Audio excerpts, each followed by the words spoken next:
So here's my coconut flake. I'm just going to administer it.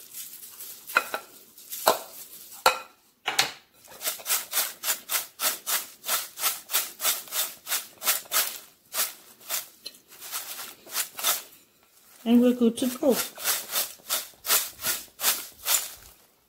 And then you can see it's kind of sticking on it.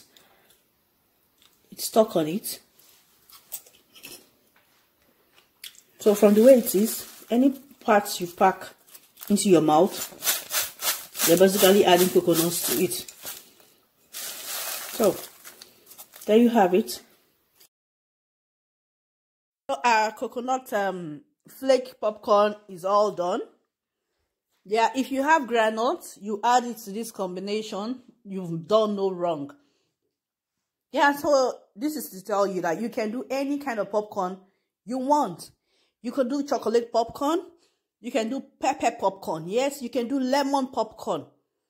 I tell you, it's just that simple. It's for you to add the thing when you're done with your popcorn, then you sprinkle whatever you want on it, just like I did with this coconut.